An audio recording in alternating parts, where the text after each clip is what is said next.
Hello friends, अभी तक हम लोग क्लास टेंथ में थेल्स प्रमेय पढ़े थे पिछले लेक्चर में। अब हम लोग थेल्स प्रमेय से ही संबंधित एक दूसरा प्रमेय है जिसको हम थेल्स का विलोम या थेल्स को जब अनुपातिकता प्रमेय बोलते थे तो इसको अनुपातिकता प्रमेय का विलोम कहते हैं, वो पढ़ेंगे। ठीक है ना, उसके बारे में जानेंगे और दोनों का भाषा लगभग सेम रहेगा। सिर्फ लास्ट में जो लिखने का तरीका होगा, जो लिखने का मैटर होगा, उसमें थोड़ा बदलाव आता है। अब बदलाव क्या आता है वो हम आपको समझा ही देते हैं कि जैसे आप थेल्स प्रमेय में पढ़े थे, थेल्स में कि अगर कोई त्रिभुज है और इस त्रिभुज में एक रेखा मान लीजिए डी लिए, वो किसी त्रिभुज के किसी भुजा के पैरेलल है, ये जैसे ये लाइन आपस में क्या है, पैरेलल है। तो ये रेखा जो है त्रिभुज के अन्य जो दो भुजा हैं ए बी और ए सी, इनको जो बांटेगा ये अनुपात आपस में क्या होंगे, बराबर होंगे। इसी चीज को हम यहाँ लिखे थेल्स के अनुसार से कि यदि D B D E parallel समांतर बी सी है तो ये ए डी बट्टा डी बी बराबर होगा ए ई बट्टा ई सी के। तो ये है थेल्स प्रमेय। थेल्स का विलोम क्या होगा, तो इसी बात को उल्टा कर देंगे कि अनुपात बराबर हैं तो ये रेखा समांतर होगी। यानी किसी त्रिभुज में अगर कोई रेखा इस प्रकार से दो भुजाओं को विभाजित करती है कि इनके अनुपात क्या है, आपस में बराबर। अगर अनुपात बराबर है तो ये रेखा जो है त्रिभुज की तीसरी भुजा के समानांतर होगी। तो ये हम लोग को सिद्ध करना है। तो आप देख रहे हैं कि पहले था समांतर दिया है तो अनुपात बराबर सिद्ध करना है। अब उल्टा बोल रहे हैं कि अनुपात दिया है तो समांतर सिद्ध करना है। समझा रहे कि नहीं। और हम लोग को जैसा कि पहले ही क्लास में बतला दिए थे, हम लोग चर्चा किए थे इस पर कि किसी भी प्रमेय को पढ़ने के लिए तो पहले हम लोग लिखते हैं साधारण प्रतिज्ञा, जो बोर्ड में पूछा जाता है और बोर्ड में हम लोग लिखते आए हैं। साधारण प्रतिज्ञा, विशेष प्रतिज्ञा, इसके बाद सिद्ध करना है, इसके बाद जरूरत पर रचना, नहीं जरूरत होगा तो रचना नहीं भी लिख सकते हैं, जब जरूरत होगा तो लिखना पड़ेगा। और तीसरा था उपपत्ति, बोलते हैं उत्पत्ति नहीं उपपत्ति, या इसी को बोलते हैं प्रमाण, कि आप प्रूफ कीजिए कि कैसे ये हो गया। यही प्रमाण कैसे करेंगे, ये जो दिमाग में चलेगा यही बतलाएगा हमको कि रचना कैसे बने, रचना आएगा या नहीं आएगा। तो उस पर हम लोग चर्चा करेंगे। वो तो पिछले क्लास में भी, पिछले लेक्चर में भी थेल्स प्रमेय में हम लोग किए थे। अब यहाँ देखते हैं साधारण प्रतिज्ञा जो थेल्स प्रमेय का होगा, थेल्स प्रमेय के विलोम का, उसको कुछ इस तरह से लिखा जा सकता है कि यदि किसी त्रिभुज की दो भुजाओं को एक रेखा समान अनुपात में विभाजित करती है, ये अनुपात क्या बोल रहे थे, बराबर अगर हो, तो वह रेखा त्रिभुज की ये जो तीसरी भुजा है इसके क्या होगा, पैरेलल होगा। ये हमें साबित करना है। तो ये है त्रिभुज एक बनाए, इसमें हम लोग रचना करते हैं, या रचना से पहले आप नाम लिख सकते हैं।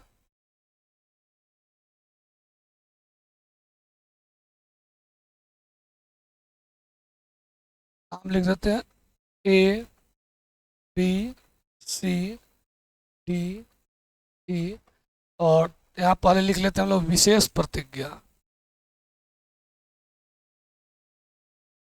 विशेष प्रतिज्ञा में आप लोग को बतलाया गया था ज़्यादा कुछ नहीं करना है।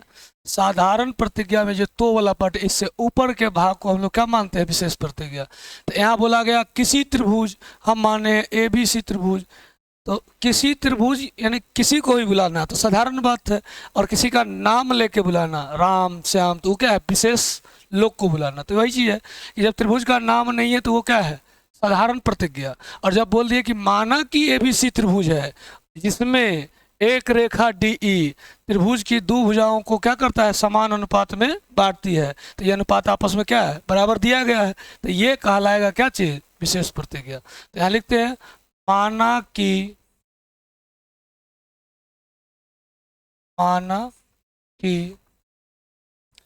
ए बी सी एक त्रिभुज है, ए बी सी एक त्रिभुज है जिसमें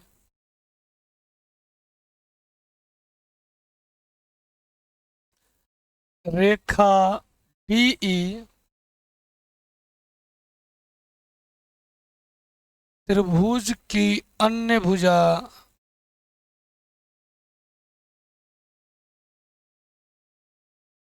त्रिभुज की अन्य भुजा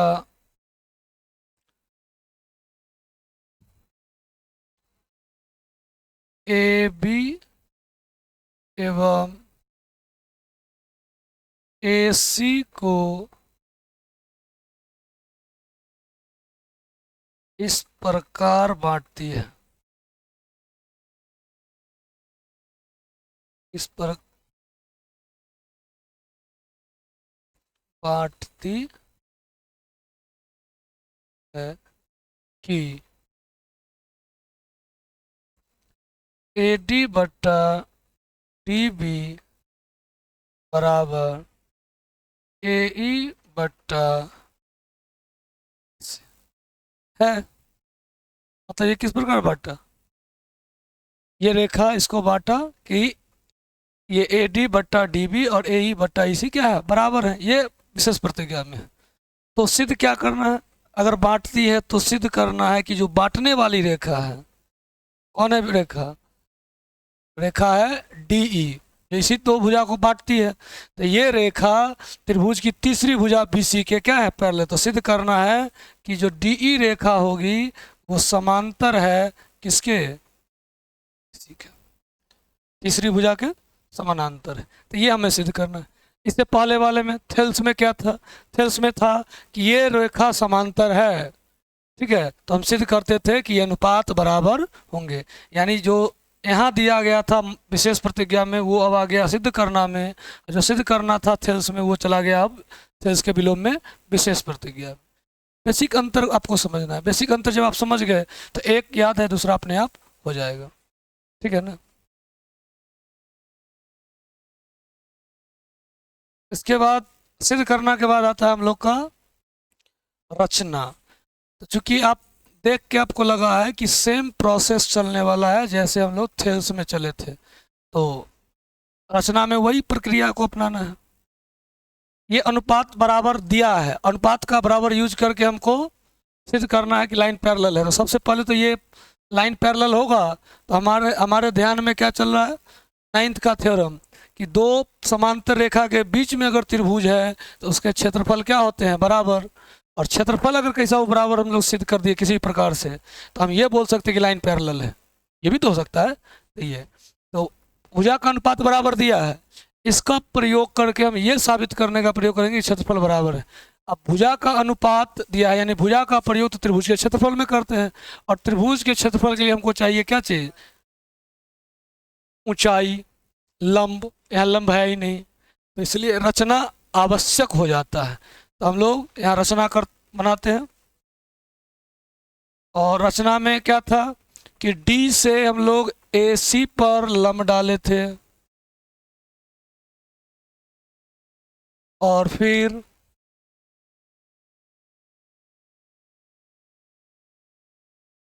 E से लंब डाले थे यहाँ।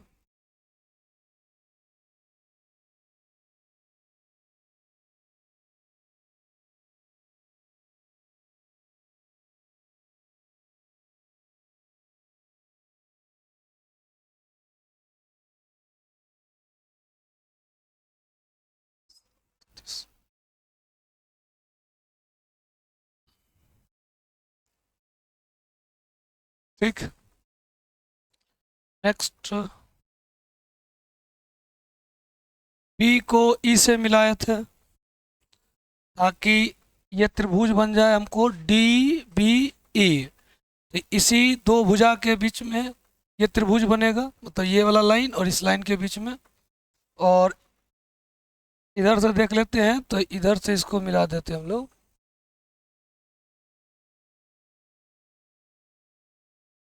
ठीक है। तो ये हो गया, ये लंब है, ये लंब है, इसका नाम डी एम, इसका नाम डी एन, ये आपको बताया गया था।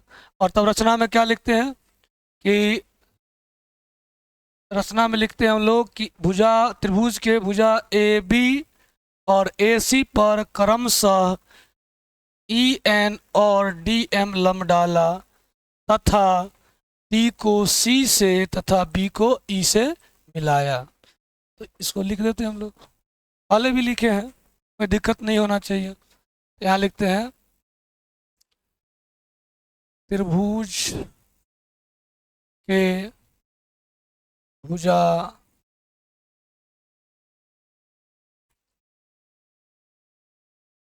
ए बी और ए सी पर क्रमशः, क्रमशः का मतलब होगा ए बी पर, पहले तो ए बी पर क्रमशः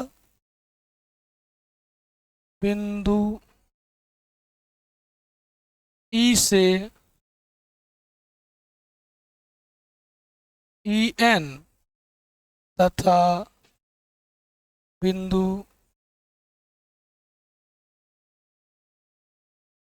बी से बी नहीं डी ना,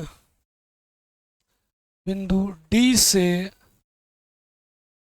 डी एम लंब डाला और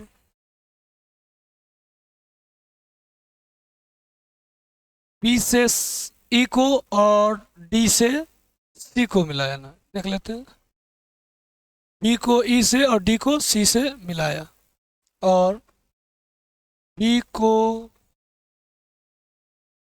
ई से तथा डी को, बिंदु डी को सी से मिलाया।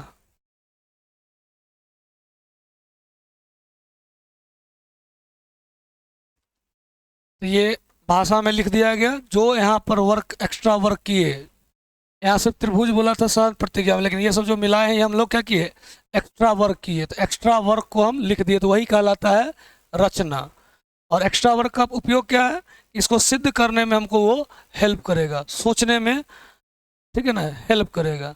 अब आगे बढ़ते हैं। इसके बाद हम लोग को प्रमाण देना है कि ये आप कैसे लाइएगा। तो अब लिखते हैं प्रमाण, इसी को बोले थे हम लोग उपपत्ति, उपपत्ति, ठीक है। तो जैसे वहाँ चले थे, सबसे पहले इस भुजा को लेके तब इस त्रिभुज का क्षेत्रफल, फिर इधर से भुजा इसको आधार लेके तब, क्योंकि एक बार लंब इधर है ई एन जो ए बी पर है, और एक बार लंब क्या है ए सी पर है, ये हम लोग देखेंगे। तो त्रिभुज ए डी ई तथा त्रिभुज डी बी ई में ध्यान रखिएगा, जब इधर से चल रहे हैं तो ए डी ई, इसका ये हाफ आधार मान के ये त्रिज्या होगा, और फिर डी बी ई, तो इसी त्रिज्या का ये अगला पार्ट है। तो ये पूरा भुजा का बात हो जाएगा, और तब हम लोग आसानी से ये ए डी बट्टा डी भी निकाल सकते हैं। तो ये ध्यान में रखना है। यहाँ से आएगा त्रिभुज ए डी ई का क्षेत्रफल बराबर 1/2 गुना आधार, क्या होगा आधार ए डी, क्योंकि लंब ए डी पर है, ए डी गुना ऊंचाई ई एन, समीकरण 1 तथा त्रिभुज डी बी ई का क्षेत्रफल। इसमें भी डी बी ई, ये ना डी बी ई, और ये अधिक कोण त्रिभुज बोले इसको, अधिक कोण त्रिभुज, इसके बढ़े हुए भाग पर ये लंब है, तो इसका लंब यही होगा, और आधार क्या हो जाएगा डी बी ई में, तो डी बी को आधार मानेंगे, तो ये हो जाएगा 1/2 गुना डी बी गुना ई एन, समीकरण 2। अब आप समीकरण 1, 2 से लिख सकते हैं, समीकरण 1 एवं समीकरण 2 से त्रिभुज ADE का क्षेत्रफल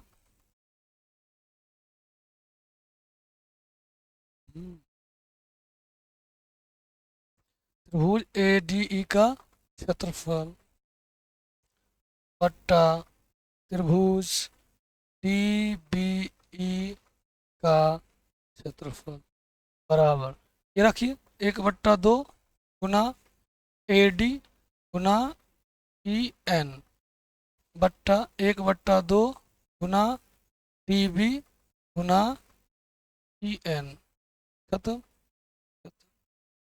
ये बनेगा इतना बराबर AD बट्टा DB। तो इसलिए त्रिभुज ADE का क्षेत्रफल बट्टा त्रिभुज DBE का क्षेत्रफल बराबर AD बट्टा DB, समीकरण 3 मान लेते हैं। अब देखिए, इसको आधार लेके हम लोग चले थे। अब अपोजिट साइड वाले भुजा को, जो दूसरा भुजा को काटता है, उसको आधार लेके चलेंगे। तो आधार क्या हो जाएगा AE, तो उस समय क्षेत्रफल हो जाएगा DM। त्रिभुज यही है, ADE बोलिए या AED बोलिए, सेम रहेगा। दूसरा, इसी का अगला पार्ट जो आधार बनेगा तो वो बनेगा EC। तो ये हमारा जो त्रिभुज बनेगा DEC, अधिक कोण त्रिभुज है, तो इसके बड़े हुए भाग पर लंब DM है, तो इसका भी लंब यही होगा, ये हम लोग जानते हैं। तो इस पर अब चलेंगे, तो वहाँ से पुनः त्रिभुज ADE बोल दीजिए और DEC में यहाँ लिखते हैं पुनः दोबारा त्रिभुज ADE तथा त्रिभुज DEC में। त्रिभुज ADE का क्षेत्रफल बराबर 1/2 गुने आधार क्या बोले थे AE बनेगा, ऊंचाई DM बनेगा। फिर से देख लेते हैं, आधार त्रिभुज ADE में AE और लंब क्या है DM, और इधर त्रिभुज DEC में EC और लंब तो यही DM रहेगा, सेम है, यही बात बोले थे। समीकरण इसको मान लेते हैं हम लोग, समीकरण 4। फिर तथा त्रिभुज DEC का क्षेत्रफल 1/2 गुना EC गुना DM, समीकरण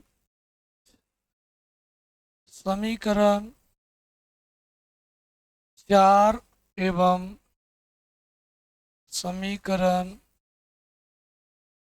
5 से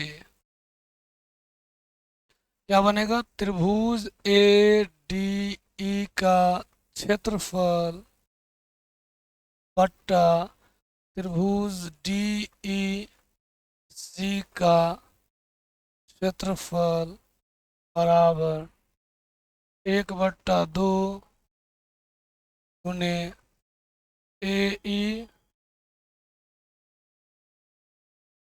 AE गुना DM बट्टा 1/2 गुना EC गुना DM खत्म, 1/2 से 1/2 खत्म कर सकते। आप नहीं भी काटिएगा कोई दिक्कत नहीं है, कैंसिल तो हो ही जाएगा ना। इसलिए त्रिभुज ADE का क्षेत्रफल अब बट्टा त्रिभुज DEC का क्षेत्रफल बराबर बचेगा क्या, AE बट्टा EC। इसको आप मान लीजिए समीकरण 6। यहाँ तक तो वहाँ भी लिखे थे थेल्स प्रमेय में भी। अब यहाँ से बदलाव आएगा। थेल्स प्रमेय में क्या था कि हमको दिया था कि भुजा पैरेलल है, ये लाइन पैरेलल है, यहाँ पर लिखा था, ये यहाँ था। लेकिन यहाँ पर क्या है, ये अनुपात बराबर है, ये दिया गया है। और अनुपात जब बराबर दिया गया है तो आगे हम लोग क्या लिखेंगे, वहां तक आया लेकिन लिखेंगे किंतु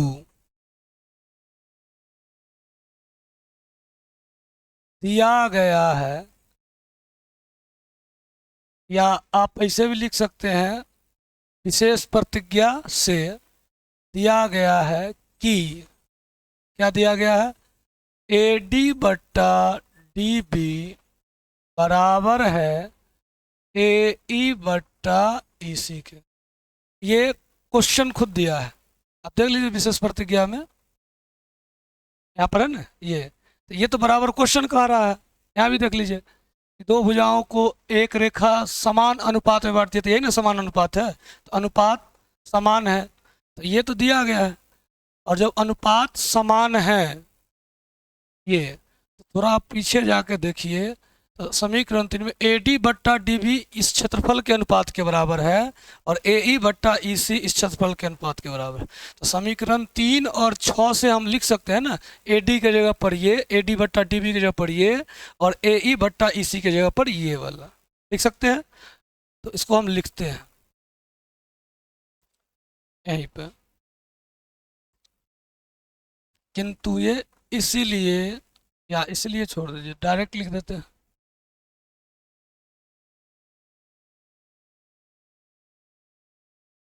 समीकरण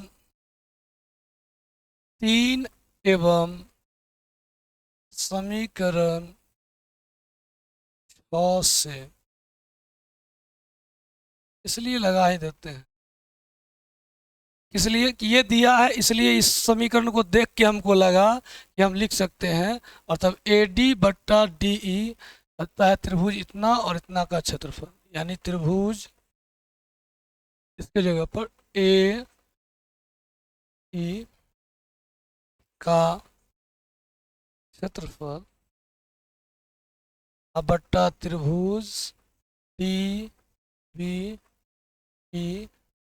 का क्षेत्रफल बराबर। समीकरण 6 से देखिए, तो AE बट्टा EC के ऊपर लिख सकते हैं ADE का क्षेत्रफल बट्टा DEC का क्षेत्रफल, यहाँ लिख देते हैं त्रिभुज ADE का क्षेत्रफल अब बट्टा त्रिभुज DEC का होगा। अब आप यहाँ देखिए, ऊपर वाला दोनों त्रिभुज सेम है, नाम सेम है, तो दोनों का क्षेत्रफल भी क्या होगा, समान होगा। ये दोनों क्षेत्रफल समान है, इसलिए ये क्षेत्रफल भी क्या होंगे, क्योंकि ये तो बोला है ना कि ये बराबर है, तो ये बराबर, इसके आधार पर तो हम ये लिखे हैं, और जब ये बराबर था इसके आधार पर ये लिखे, और ऊपर वाला बराबर हुआ तो नीचे वाला कोई बराबर, क्योंकि ये दोनों अनुपात आपस में बराबर है, और ऊपर वाला क्षेत्रफल दिखने से हमको लग रहा है कि ये दोनों क्या है, सेम है ना, तो इसलिए नीचे वाला क्षेत्रफल भी बराबर होगा। तो लिखते हैं इसीलिए त्रिभुज DBE का क्षेत्रफल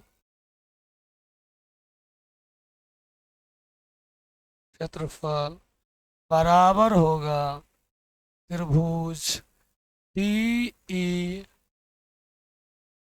का।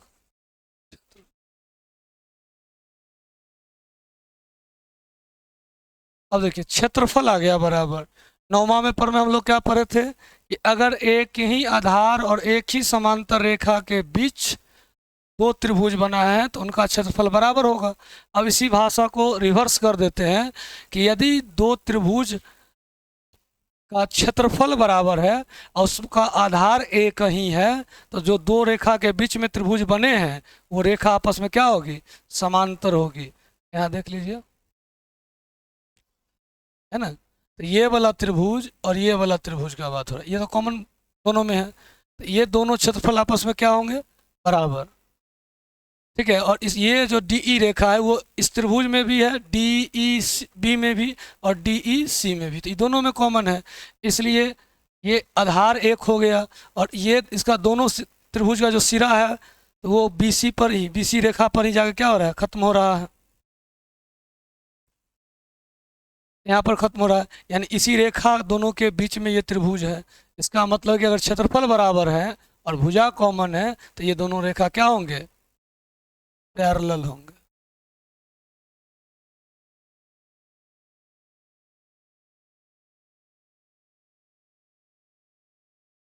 लिखते हैं।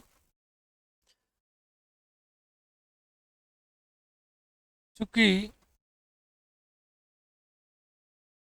आप फोटो देख के बोल सकते हैं, चूंकि त्रिभुज डी बी ई और त्रिभुज डी ई सी एक ही आधार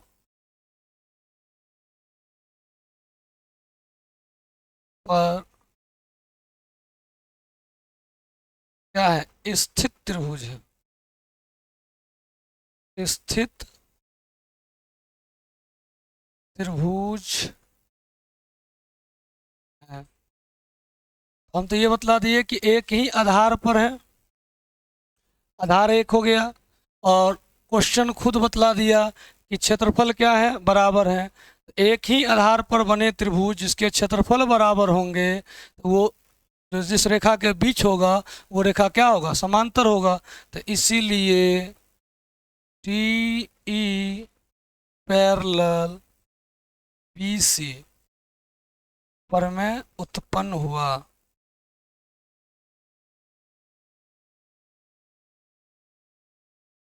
या आप बोल सकते हैं प्रमेय वो साबित हुआ। ठीक है ना। तो आप चाहें तो इसमें भाषा बदल सकते हैं, वो मेरा भाषा है, हम अपने ढंग से लिखे। अलग अलग लोग इसको अलग अलग तरीका से लिखेंगे। आप जितना इसको अपने लैंग्वेज में अपने समझ से लिखेंगे उतना बेहतर माना जाएगा आंसर को। ठीक है, तो एक बार फिर से शुरू से हम लोग देख लेते हैं। थेल्स प्रमेय आपको पहले बतलाए थे कि थेल्स प्रमेय पहले पढ़ चुके हैं। थेल्स प्रमेय को अनुपातिकता प्रमेय बोलते थे। थेल्स में प्रमेय में क्या था कि D E parallel B C दिया है तो ये अनुपात सिद्ध करना था, लेकिन हमें पढ़ना है थेल्स का विलोम। तो उसमें हम बोले थे कि ठीक इसका ऑपोजिट ये दिया रहेगा कि अनुपात बराबर है, अनुपात क्या है, बराबर है ए ई बट्टा ई सी। तो ये रेखा पैरेलल होगा, डी ई पैरेलल। भाषा बनाए थे। इसके बाद साधारण प्रतिज्ञा कि यदि किसी त्रिभुज की दो भुजाओं को एक रेखा एक ही अनुपात में या समान अनुपात में विभाजित करती है तो वह रेखा त्रिभुज की तीसरी भुजा के समानांतर है।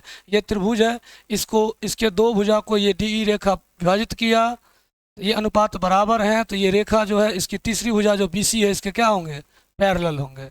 फिर विशेष प्रतिज्ञा माने जब ये बोला किसी त्रिभुज, हम ले लिए माना कि ये बी सी त्रिभुज फोटो में, तो नाम रख दिए तो ये हो गया विशेष त्रिभुज, तो इसलिए इसको बोले विशेष प्रतिज्ञा। दूसरा इसमें दिया क्या था, जिसमें इस त्रिभुज में एबीसी त्रिभुज है जिसमें डीई रेखा त्रिभुज की दो भुजा को क्या कर रहा है, इस प्रकार विभाजित करती है कि अनुपात बराबर है। ये क्वेश्चन कर रहा है। ठीक है, दो भुजाओं को एक रेखा समान अनुपात में विभाजित करते हैं, इस प्रकार वो बांटेगा कि अनुपात आपस में बराबर है। तो हमको कह रहा है तो वह रेखा त्रिभुज की तीसरी भुजा के समांतर होगी, तो ये सिद्ध करना है। ठीक है कि डीई पैरेलल बीसी। नेक्स्ट, अब प्रमाण करने के लिए उसमें भुजा का अनुपात दिया और भुजा का प्रयोग हम लोग क्षेत्रफल में करते हैं, 1/2 गुने धार गुने ऊंचाई। इसलिए हम लोग वहाँ पर क्षेत्रफल का प्रयोग करेंगे, लेकिन क्षेत्रफल में हम लोग पढ़े कि ऊंचाई का प्रयोग होगा, तो ऊंचाई है नहीं, तो हम लोग क्या किए, रचना किए। और रचना में इस डी ई से इस भुजा पर लंब डाल दिए डी एम, और इस बिंदु ई से इस भुजा ए बी पर लंब डाल दिए ई एन, और साथ में नीचे वाला जो था वो चतुर्भुज था, तो हम इसको त्रिभुज में बनाए। ये यहाँ से इसको मिला दिए तो ये त्रिभुज बना, और इधर से ये त्रिभुज, ताकि एक ही आधार के बीच में दो त्रिभुज बने। अब ना थ्योरम का प्रयोग करेंगे जो 9th में हम लोग पढ़े हैं। तो इस रचना को लिखे आगे, जो यहाँ पर फोटो में बना है वो लिखे।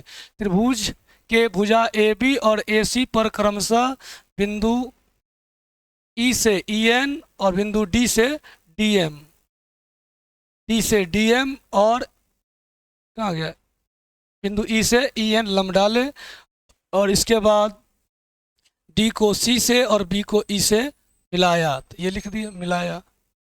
अब प्रमाण जब चलना है, प्रमाण लिखना है, तो एक ये वाला त्रिभुज, क्योंकि हमको ए डी दिमाग में चल रहा है कि ए डी और बट्टा में क्या आना चाहिए, डी भी, तो ऊपर वाला त्रिभुज को ए डी को आधार मान के और इसको ऊंचाई मान के इसका क्षेत्रफल निकालें। और फिर इस डीबी को बचे हुए भाग को आधार मान के, और चूंकि ये अधिकोण त्रिभुज है तो अधिकोण त्रिभुज पर जो लंब होता है तो उस अधिकोण त्रिभुज के ही बढ़े हुए भाग पर, जो त्रिभुज का एक भुजा होगा उसके बढ़े हुए भाग पर जो लंब होगा वही लंब का प्रयोग हम लोग करते हैं। ये हम लोग को पता है, पहले पढ़े हैं, बतला भी रहे हैं, हम लगातार बोल रहे हैं। तो यहाँ पर लंब ये हो जाएगा, आधार ये हो जाएगा। तो पहला जो बना यहाँ से त्रिभुज ए डी ई का क्षेत्रफल तो ये बना, डी बी ई का क्षेत्रफल तो 1/2 गुना डी बी गुना ई एन।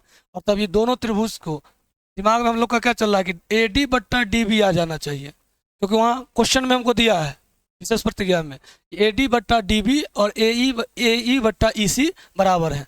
तो हम इसको क्या किए, भाग दे दिए, ये आया। और तब यहाँ से आ गया ना, आधा पार्ट लगभग आ गया। और फिर इसी प्रक्रिया को जब हम दूसरे सिरा से, दूसरे भुजा से किए आधार मान के, तो फिर इधर से कहाँ गया ये ए डी और ई डी ई सी, तो ये और ये आया। फिर इसको भाग दिए 4 5 को, तो ये आया निकल के। अब क्वेश्चन में अब देख लीजिए, ये निकल के आ गया ए डी बट्टा डी बी, और इधर आ गया ए ई बट्टा ई सी, और ये दोनों आपस में बराबर। ये हमको कौन बतला रहा है, विशेष प्रतिज्ञा, ये दिया गया है। तो इसलिए आगे हम लिखे, किंतु दिया गया है कि ये अनुपात बराबर हैं, और ये अनुपात बराबर है तो इस त्रिभुज से ये अनुपात इस क्षेत्रफल के अनुपात के बराबर, और यहाँ से ये अनुपात इस क्षेत्रफल के बराबर। तो इसके जगह पर ये लिख दिए, और इस वहाँ पर, और इसके जगह पर ये, तो आगे ठीक है ना, इसके जगह पर, इसके जगह पर। और तब यहाँ देखें कि ऊपर वाला ये दोनों तो बराबर है, त्रिभुज ए डी ई का क्षेत्रफल, त्रिभुज ए डी ई का क्षेत्रफल, तो ये हटा दिया गया, ये बचा। ये दोनों भी आपस में क्या होंगे, जब ये बराबर है तो ये भी आपस में बराबर होंगे, तो इसलिए ये बराबर है। अब क्षेत्रफल बराबर हो गया। और हम लोग पिक्चर से देख रहे हैं, पिक्चर में कि ये दोनों त्रिभुज इसी डी ई जो है ना एक ही आधार पर है, ये लिख दिए हम। क्योंकि त्रिभुज ये और ये एक ही आधार पर स्थित है, इसलिए जब क्षेत्रफल बराबर हो और एक ही आधार पर हो तो जिन दो भुजा के बीच ये त्रिभुज बना, जो हम देखें यहाँ पर डी और बी सी के बीच में ये त्रिभुज बना, तो इसलिए इन दोनों का त्रिभुज का क्षेत्रफल आपस में क्या हो, तो वो लाइन आपस में क्या होगा, पैरेलल होगा। तो D E parallel B C, ठीक है ना। ये दोनों भुजा के बीच में क्षेत्रफल बराबर है, आधार सेम है, तो लाइन क्या होंगे, आपस में समानांतर होंगे। तो ये था थेल्स प्रमेय। अब अगले क्लास से हम लोग थेल्स प्रमेय मतलब थेल्स प्रमेय का उपयोग या थेल्स प्रमेय पर जुड़ा हुआ क्वेश्चन, ये सब हम लोग देखेंगे। उससे पर इसमें 2 और रिजल्ट हमको जो उप प्रमेय करके कैलोरी करके दिया गया है, कैलोरी बोलते हैं, उप प्रमेय बोलते हैं, या रिजल्ट्स, महत्वपूर्ण परिणाम जो क्वेश्चन बनाने में या हमको यूक्लिडियन ज्यामिति में जो प्रश्न पूछे जाते हैं त्रिभुज से समझ, उसको उस क्वेश्चन को सॉल्व करने में हमको हेल्प करेगा। तो उस पर हम लोग विचार करेंगे, चर्चा करेंगे, और फिर आगे क्वेश्चन भी देखा जाएगा। तो आज तक के लिए आज के क्लास में बस इतना ही। आप इसको बढ़िया से रिवीजन कीजिए, एक बार लिख के, फिर इसको पढ़ के, और 2 3 बार 4 बार आप खुद से प्रैक्टिस कीजिए लिखने का, ठीक है। हालांकि इसमें ज़्यादा याद करने का ज़रूरत है नहीं। आप एक बार अगर थेल्स प्रमेय बढ़िया समझ गए हैं तो आपको थेल्स के विलोम में दिक्कत नहीं होगा। तो अभी तक के लिए इतना ही, धन्यवाद।